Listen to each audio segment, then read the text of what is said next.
Assalamualaikum warahmatullahi wabarakatuh. Perkenalkan, nama saya Rizky Mustafa.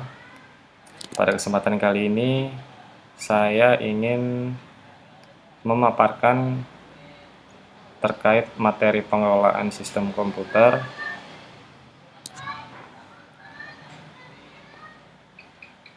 dengan dosen pengampu Pak Gatot. Oke, pada kesempatan kali ini saya ingin memaparkan materi terkait perkembangan teknologi komunikasi ya.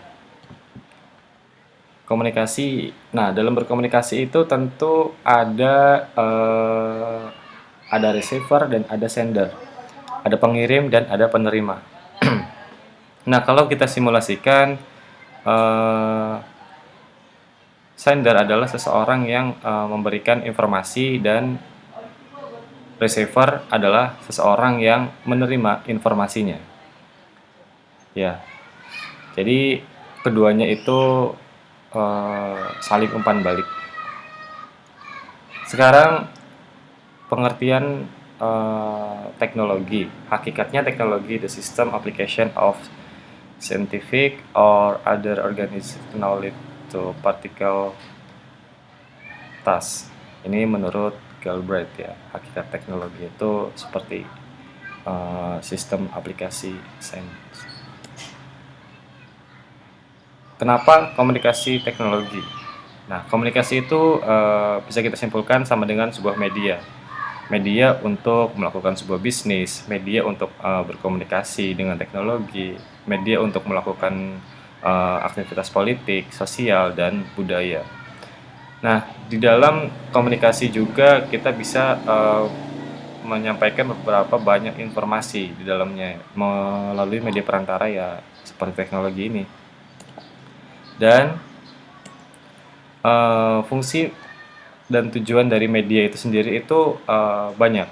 Di antaranya pertama memenuhi kebutuhan publik tentang informasi, yang kedua menyebarkan budaya bangsa, yang ketiga menyajikan hiburan, dan keempat itu mendidik. Dan perlu diingat, di balik itu semua tujuannya adalah mencari keuntungan atau profit.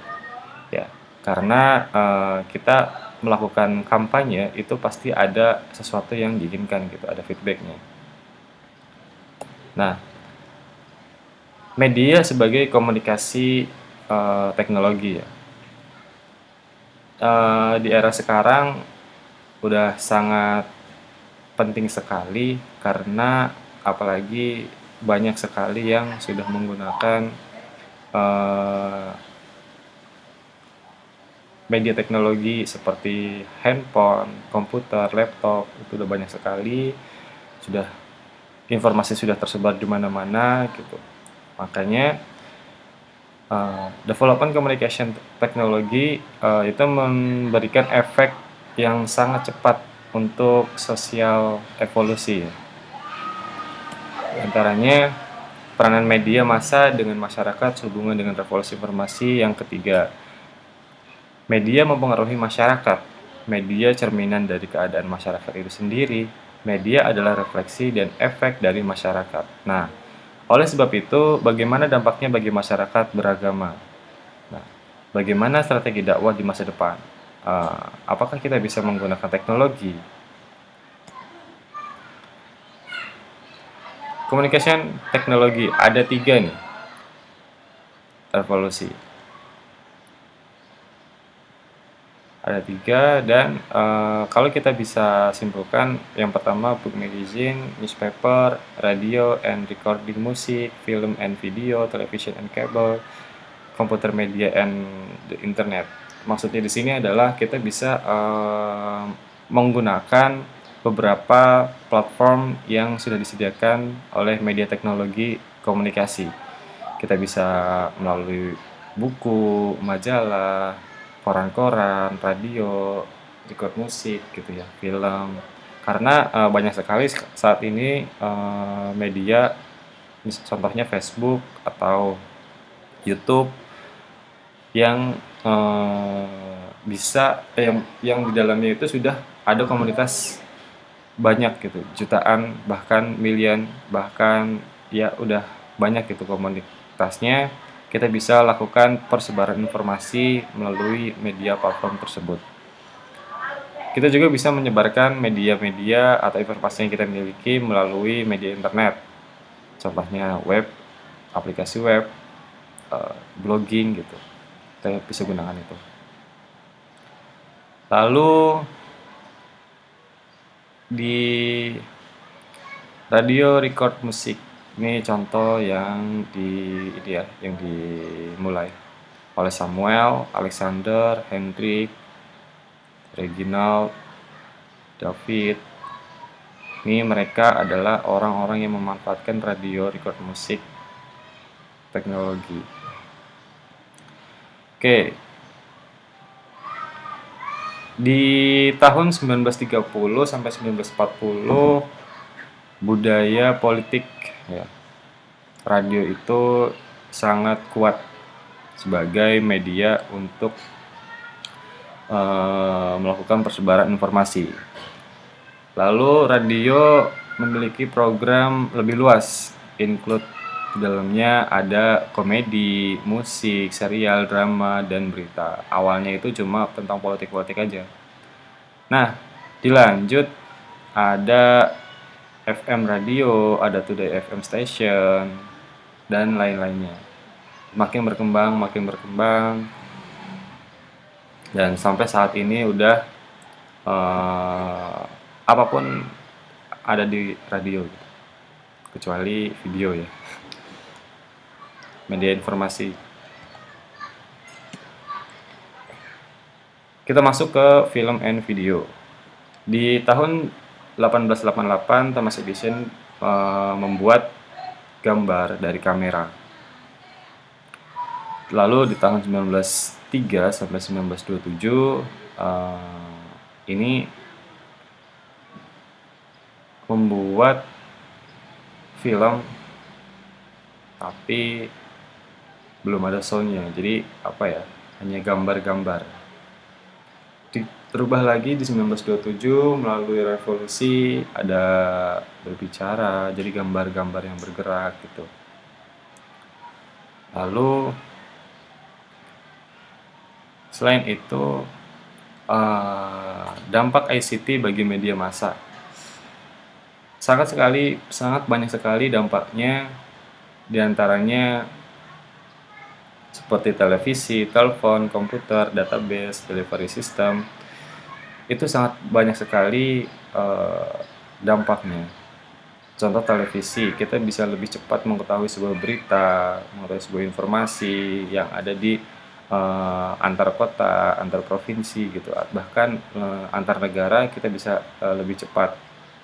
Telepon kita bisa melakukan komunikasi grup atau personal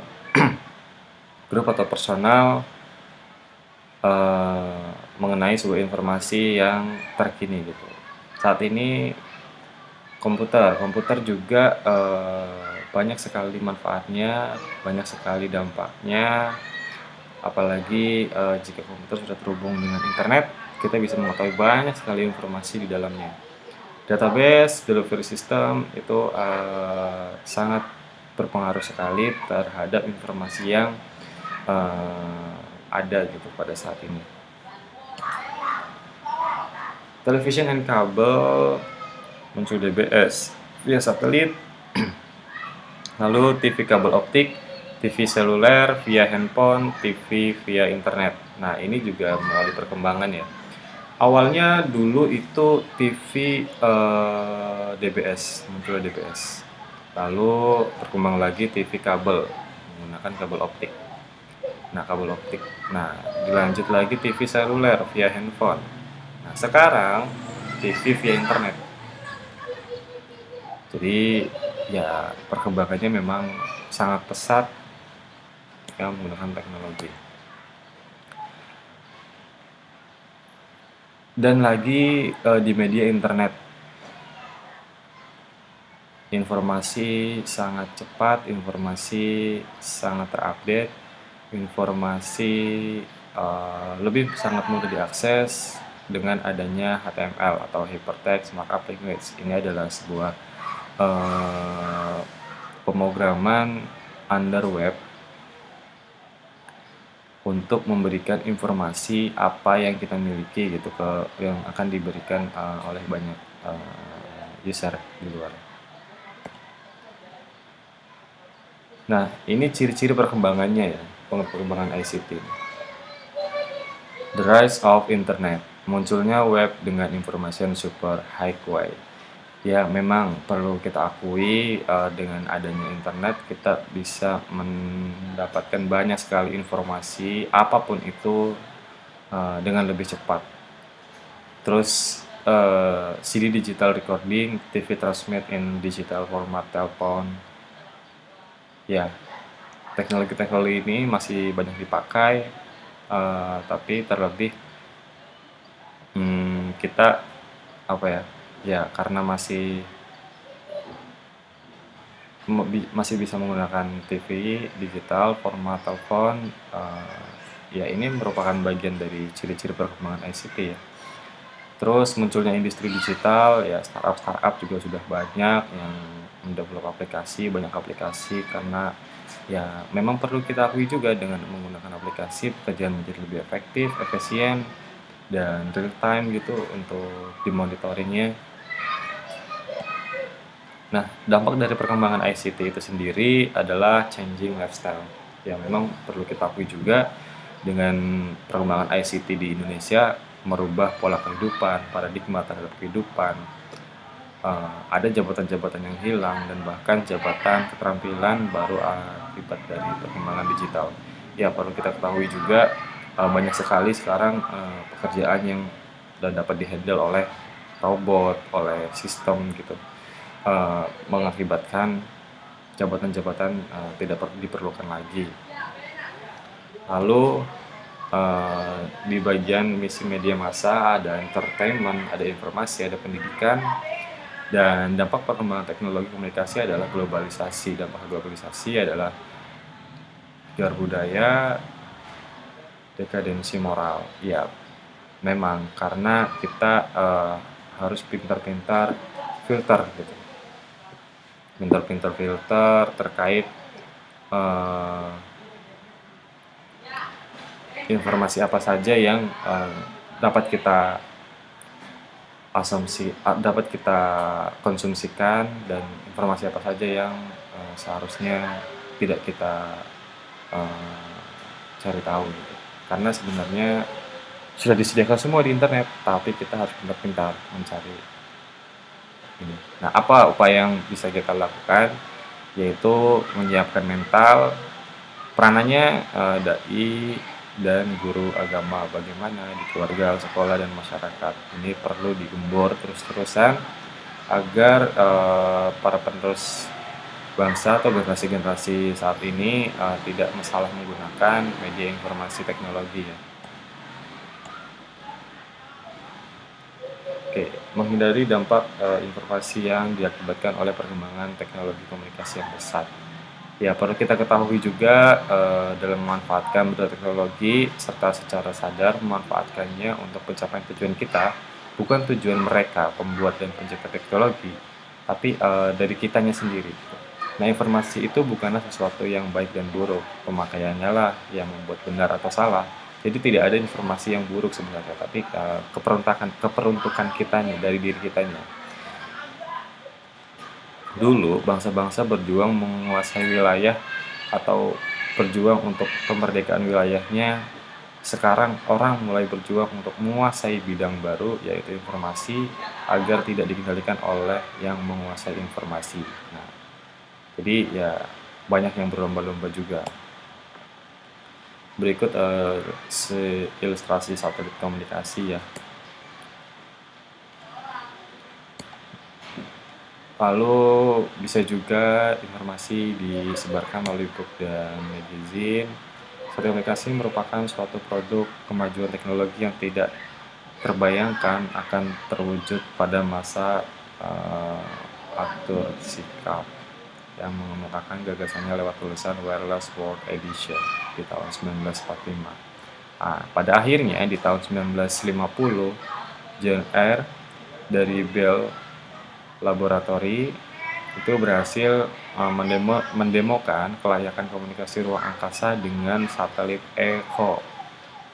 Nah, satelit komunikasi digital recording dan internet adalah contoh dari revolusi ketiga informasi komunikasi. Nah, satelit Palapa merupakan lompatan di bidang teknologi informasi bagi bangsa Indonesia. Jadi kita memiliki salah satu satelit namanya Palapa. Nah, melalui satelit komunikasi dimungkinkan cetak jarak jauh, surat kabar, dan majalah. Melalui satelit komunikasi, siaran TV, radio dapat diterima di mana-mana melalui antena parabola. Nah, ini sebagai infrastrukturnya gitu dalam melakukan transmisi datanya. Satelit komunikasi, satelit sistem informasi sudah sangat meluas, bahkan sudah memasuki berbagai bidang kehidupan. Begitu cepatnya arus informasi melanda segala bidang di kehidupan membuat orang merasa bingung dalam memilih dan mengambil keputusan. Akibat banyaknya pilihan, maka tidak heran bila abad ini disebut abad informasi. Ini menurut Zulkarnain Nasution. Informasi pada hakikatnya mengurangi ketidakpastian. Nah, harusnya dalam era informasi, masyarakat akan lebih demokratis dibanding abad industri. Komputer secara radikal mengubah keseimbangan strategis militer, mengubah pendapat umum, bahkan mengubah eh, cara dibangunnya isu politik. Nah, ini ciri-ciri masyarakat informasi nih. Yang pertama, terbuka, diiringi dengan sikap kritis dan tidak a priori, tidak prioritas. Demokratis, desentralisasi kekuasaan dari manufaktur ke jasa dengan ciri pekerjaan yang berbasis ilmu pengetahuan, otomasi, pemecahan masalah, dan inovasi. Ketergantungan kepada ICT, komputer merupakan teman sejawat demokrasi yang paling penting sejak kotak suara ditemukan. Nah, tren masyarakat informasi dari negara bangsa ke jaringan, dari tuntutan ekspor ke tuntutan konsumen, dari pengaruh barat ke cara Asia, dari kantor pemerintah ke tuntunan pasar, dari desa ke metropolitan, dari padat kerja ke teknologi canggih, dari demonisasi kaum pria ke munculan kaum wanita, dari barat ke timur. Ya, inilah tren masyarakat informasi ya. Konsep Islam sebenarnya dalam penciptaan dan penyebaran informasi menurut Zainuddin Sadar, tauhid kemerdekaan dalam informasi adalah kriteria etika pertama dan umat Islam tidak dapat kedudukan paksa tunduk terhadap kekuatan luar selain kepada Tuhan. Informasi diupayakan dalam kerangka ilmu pengetahuan untuk kemaslahatan masyarakatnya. Hikmah kebijaksanaan informasi harus mereferensikan karakteristik tertinggi Sang Pencipta dengan memandang sesuatu peradaban Muslim yang dinamis. Penciptaan dan penyebaran informasi harus diarah untuk memajukan keadilan. Informasi harus diupayakan melalui cara-cara yang adil dan distribusi ya. Nah, masyarakat informasi, masyarakat yang terkena ekspos, terpaan media, massa dan komunikasi global, masyarakat yang sadar akan informasi dan mendapatkan informasi yang cukup, menjadikan informasi sebagai komoditas dan bernilai ekonomis, berhubungan dengan masyarakat lain dalam sistem komunikasi global, mengakses informasi super high wave berkecepatan sangat tinggi. Nah, ini adalah orang-orang atau masyarakat yang sudah ada di masa masyarakat informasi. Teknologi komunikasi dalam masyarakat informasi menciptakan infrastruktur telekomunikasi yang mampu mendukung ekonomi informasi dan mampu berintegrasi dengan jaringan informasi global. Terbentuknya keluarga besar elektronik bersatu dalam jaringan kerja lebih besar. Jaringan tersebut akan memberikan jasa pelayanan sosial. Ini teknologi informasi dalam masyarakat informasi. Tujuan informasi nasional: menjaga kedaulatan nasional, mengembangkan infrastruktur informasi nasional yang akan mengurangi ketergantungan terhadap sumber-sumber atau resource informasi asing. Nah, bagaimana cara memproteksi negara lain terhadap Amerika Serikat? Nah, ini kita perlu yang namanya beberapa strategi seperti meningkatnya pertautan antar kemampuan teknologi komunikasi, prediksi tentang akan bertambahnya banyak negara industri, perbedaan dalam sumber-sumber informasi, tumbuh sejak Perang Dunia Kedua, lebih dari 100 bangsa baru yang tujuan strateginya adalah pembangunan ekonomi dan sosial, pembagian atau perbedaan ideologis yang berkelanjutan antara negara-negara barat dengan timur. Ini dikutip dari Perkembangan Teknologi Komunikasi oleh Zulkarnain Nasution. Uh, ini implikasi-implikasinya.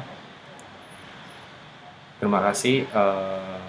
Pada intinya perkembangan informasi dari zaman dahulu sampai saat ini itu sudah sangat berpengaruh sekali, sudah sangat terasa sekali perbedaannya. Begitu cepat orang dapat informasi, begitu cepat orang menyebarkan informasi. Hanya kita perlu lebih hati-hati lagi terkait informasi itu benar atau tidaknya. Kurang lebihnya saya mohon maaf. Saya Rizky Mustafa. Wassalamualaikum warahmatullahi wabarakatuh.